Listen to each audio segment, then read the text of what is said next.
এটা অসমাপ্ত কাহিনী বুকুত বান্ধি ৰৈ গ'ল সৃজনা।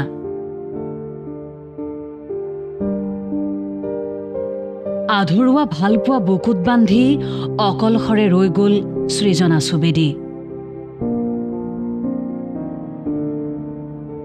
পত্নীৰ এবুকু ভালপোৱাৰে পূৰ্ণ হৈ চিৰদিনৰ বাবে গ'লগৈ বিবেক পাঙ্গিনী। সৃজনাৰ ভাগত ৰৈ গ'ল মাথো বুকু ভৰা কান্দোন আৰু বিষাদ।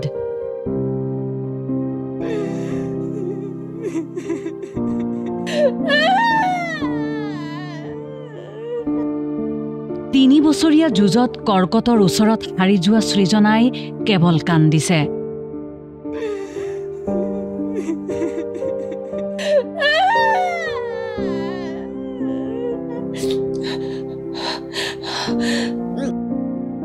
এয়া সৃজনা সুবেদী। ৯ বছৰীয়া প্ৰেমৰ অন্তত বিবাহপাশত আবদ্ধ হৈছিল নেপালৰ বাসিন্দা সৃজনীয়ে বিবেক পাঙ্গিনীৰ সৈতে। প্ৰথমে বন্ধুত্ব, অৱশেষত প্ৰেম, আৰু সেই প্ৰেমত মোহৰ লাগিছিল আজীৱন একেলগে থকাৰ প্ৰতিশ্ৰুতিৰে বিবাহ নামৰ শব্দটোৰে। দুয়ো এক হৈছিল। ছ'চিয়েল মিডিয়াৰ জৰিয়তে দুয়োকে দেখিবলৈ পোৱা গৈছিল অভিন্ন ৰূপত।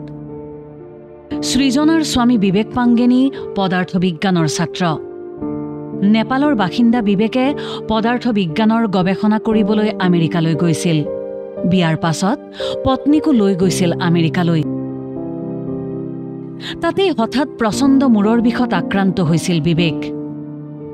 ধৰা পৰিছিল দুৰাৰোগ্য কৰ্কট ৰোগত আক্ৰান্ত হৈছে বিবেক। সময় প্ৰায় পাৰ হৈ গৈছিল। 3rd ষ্টেজত ধৰা পৰিছিল বিবেকৰ সেই দুৰাৰোগ্য ৰোগৰ।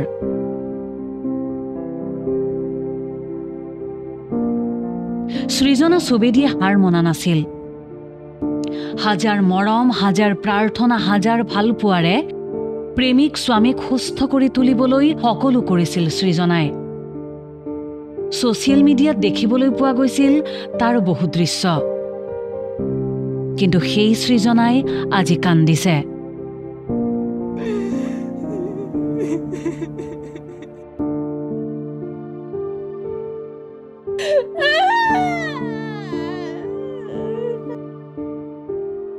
ন বছৰীয়া প্ৰেমৰ আৰু 3 বছৰীয়া বিবাহিত জীৱনৰ অন্ত পৰিল সৃজনাৰ।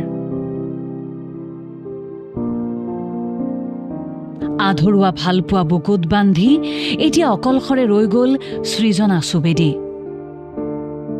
সুঁৱৰিবলৈ মাথো প্ৰেমিক স্বামী বিবেকৰ অপৰিসীম ভালপোৱা। স্বামীক সুস্থ কৰাৰ পণ বান্ধি কৰা 3 বছৰীয়া দুঃসহ যাত্ৰাৰ পৰিসমাপ্তি ঘটিল। সৃজনাই আজি স্বামীক সাবতি কান্দিছে। অসুখীয়া হলেও ইমান দিন মানুহজন কাষতে আছিল। এতিয়া প্ৰেমিক স্বামী হৈ গ'ল সুঁৱৰিবলৈ মাথো স্মৃতি।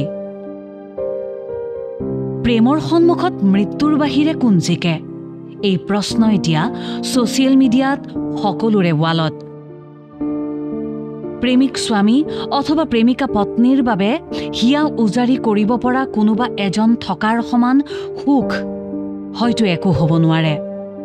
সেই কথাকেই প্ৰমাণ কৰি গ'ল সৃজনা আৰু বিবেকৰ প্ৰেমে। সকলো হেৰুৱাই সৃজনাই আজি কেৱল কান্দিছে।